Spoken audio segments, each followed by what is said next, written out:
Anybody know? I don't know why I'm saying that. No one's here. It's just me. Do you own your home now, but you're thinking about purchasing another home and you just have decided that it's unaffordable for you? Well, it's not. I can show you how you can sell that house, still buy a new house and upgrade, and not spend hardly any more money per month than what you're already spending right now.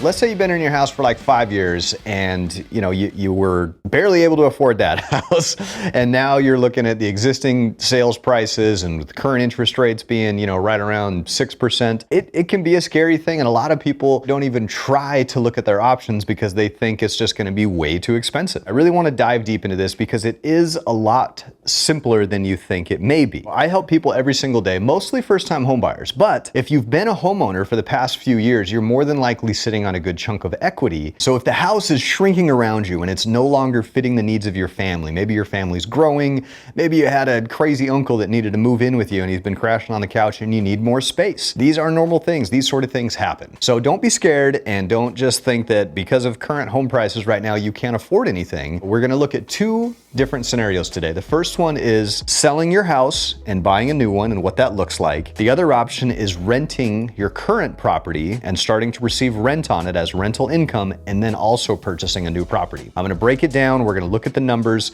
what it's going to cost you out of pocket, as well as the monthly. So let's just look at some real numbers. This is a very standard scenario. It may actually fit what you're currently doing right now. Let's say you bought your house 5 years ago. 5 years ago, 2018. The average sales price, or the median sales price in 2018 in Arizona, and this number actually shocked me, I didn't think it was that low, is $265,000. It was actually $264,900, but I rounded up. And guess what?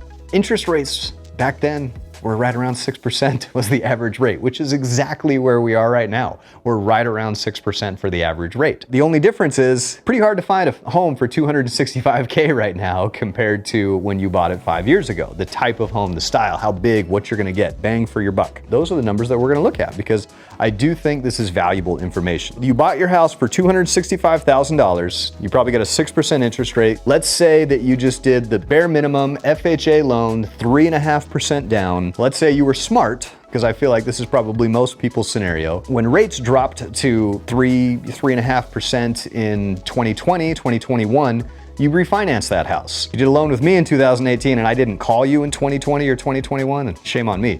But if you were one of my clients, I pretty much called everybody. Let's assume that you went ahead and refinanced it. So I'm giving it the benefit of the doubt here. You bought a house 5 years ago, you refinanced it at a 3.5% interest rate. You refinanced it at $256,000. Based on those numbers, your principal and interest payment would be $1,150 per month. That's a killer interest rate and an awesome payment. Now let's go deeper into the entire financial picture. As a loan advisor, I'm not just telling you what you can qualify for, I'm looking at the entire picture. Let's assume that you've got an auto loan. Most people do. The average, I think, was right around $500. So let's say it's a little bit higher. Let's say it's a $50,000 loan, $650 per month for that auto loan. Now you've probably got a couple credit cards as well. Let's say you've got 3 different credit cards ranging from balances between $1,000 to $5,000. Throw in an extra $375 a month in credit card payments. So all in, the total leaving your bank account is $2,175. That is what you're spending every single month based on this scenario. Again, I think this is a pretty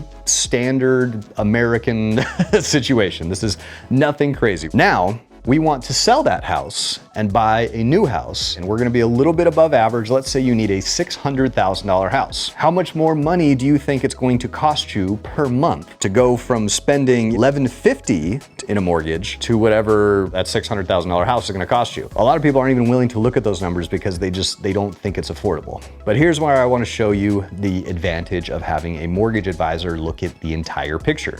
Because yes, if you go and talk to a loan officer, what most people say is they want to take everything from when they sell their house. Let's say you make $200K, they want to put that $200K down on a new house and finance $400,000. They were already used to having a loan of $256,000. So in your head, it makes sense to, okay, I'm only financing a little bit more. It's at a higher interest rate. It's going to cost me more money. That house that you bought for $265K back in 2018 is now worth $500,000. That's a pretty safe bet that that house has doubled in value in the last 5 years. If you sell it, we've got some fees that go along with that. 6% that you're gonna be paying to the real estate agents, buy side, seller side. That's 30 grand right there. And then there's gonna be miscellaneous title fees. Maybe you have to do a few little updates to the house. Let's just call it 5 grand. It's gonna cost you $35,000 to sell this house. If you refinanced back in 2020 at $256,000 at 3.5%, the amount owed today, roughly, would be $241,000. So you owe $241. We've got $35K in costs. The amount of money that will basically hit your bank account once you sell that house is roughly $224,000. So now let's dive into the purchase side of things. We have a $600,000 house. I'm not gonna recommend that we put that full $224 towards the down payment, and here's why. Because we can use that money a little bit smarter to our advantage so that your total out of pocket is roughly the same or just a little bit more than what you're already paying right now. Because at the end of the day, that's the goal. Everybody loves to talk about interest rates, everyone loves to talk about all that other stuff, but at the end of the day, the most important thing is dollars in versus dollars out. Of that $224, we're gonna take $120,000 of it to use towards the down payment. That is 20%. This is gonna get you into a conventional loan, no mortgage insurance. Right now, interest rate's right around 6%, so your principal and interest payment on something like that, $2,300 per month. So your mortgage payment is now going from $1,150 to $2,300. That's super scary. That's gonna be a tough pill to swallow. Let me break it down even further, because remember, we still have over $100,000 to use from the sale of your home. We only put 20% down. We're gonna be smart with that. We're gonna pay off that $50,000 auto loan, pay off $8,000 worth of credit cards. So now we have completely wiped out all other debt. You no longer have a mortgage because we sold your house. We're gonna pay off your auto loan and we're gonna pay off all your credit cards. So now the only payment that you have is that new mortgage payment of $2,300 per month. And if you recall, before, with paying your mortgage, your auto loan, and your credit cards, you were already paying $2,175. So how much more are you actually spending per month to move up from a $250,000 house to a $600,000 house? $125 more per month. That's not a ridiculous number. Eggs and milk cost $100 more generally. That is a real life scenario. And again, I can look at all of this. I've done this with several people. You have to look at maybe paying off some debt, using that money smart, and finding a good way to get a nice low monthly payment. Now, a couple little caveats. Part of that monthly payment, the reason why we were able to get it so low is because we utilize something called a 2-1 buy down, which means your interest rate is going to be 2% cheaper for the first year. I do think this is a very smart strategy, and I've mentioned this and I've gone deeper into what a 2-1 buy down is. So if you want to check that video out, you can check it out here. So there you have it. You've been in your house for 5 years. It originally cost you $265,000. Now you can buy a $600,000 house, pay off all your debt, get in your new house, and it's only gonna cost you $125 more per month. That's a pretty sweet deal. Now, let's take a look at another option, renting your current property. A lot of people don't think about this because again, if you need to buy a new home, most people need the funds from the sale of that home to handle the down payment and in order to get the new monthly payment on your new property at something that you can handle. But again, if we get creative and if we look at all the options, you already own a home, you can now buy another home and still keep that one, turn it into a rental property and have rental income coming in every single month. It always comes down to dollars in versus dollars out. So let's look at the rental scenario. So that $265,000 house that you bought back in 2018, I'd say realistically, you could rent that thing out for $1,600 per month right now in today's market. I think that's a pretty low number, to be honest. Depending on where you live, it could be higher, it could be lower. For our purposes today, let's just say you rent it out for $1,600. Because we're not selling the house,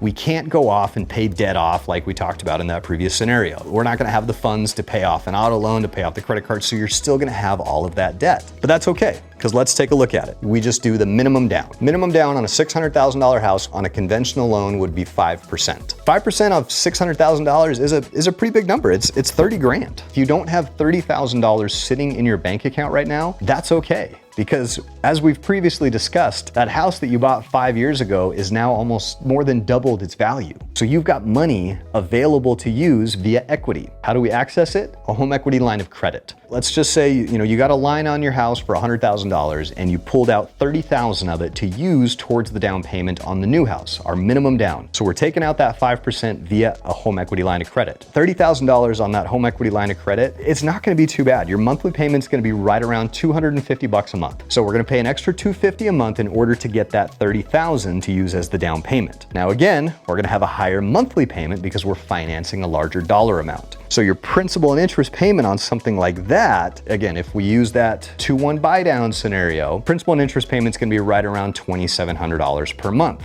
So keep in mind, probably still gonna have mortgage insurance. This does not include taxes and insurance. So this doesn't have all the numbers, but I'm just trying to break it down that it's not as expensive as you think it might be. We have an extra $250 a month. Our mortgage is now $2,700 a month. We still have your mortgage of $1,150. We're not selling it. You're gonna rent it out. You still have your car payment of $650, and then you've still got another $375 per month in credit card debt. Now our total obligations increased to $3,975, $3,975 up from $2,175. That's a lot more money that's leaving every single month. But there's one thing you forgot to include in that, which is the rental income. So again, if you can expect $1,600 per month in rental income to help offset that $3,975, that total is $2,375, which is only $200 more per month than what you were already spending, except now you own 2 homes, you live in one, the other one gets rented out, and all it costs you is roughly around $200 more per month,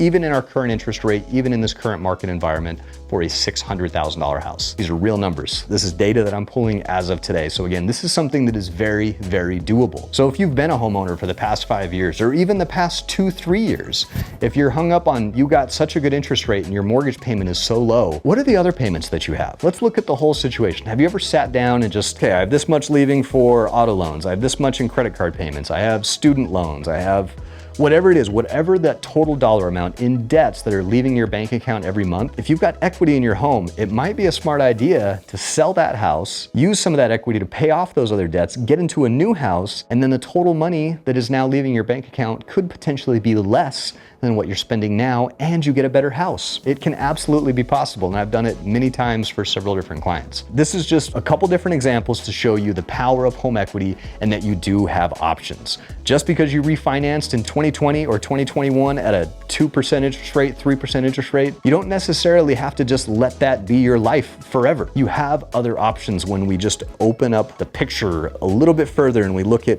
everything and we look at those dollars in, dollars out, there is some tremendous opportunity. So if you'd like to run this exercise, it's completely free to do it. Just costs you a credit pull. Even if you decide that it's not for you, maybe we run these numbers and it's not affordable. I'm gonna be the first one to tell you that. But again, you won't know until you try. So if this is your situation, if you are thinking about either selling your house or you know you need to buy another house and you're not sure how to handle any of that process, give me a call. Happy to help.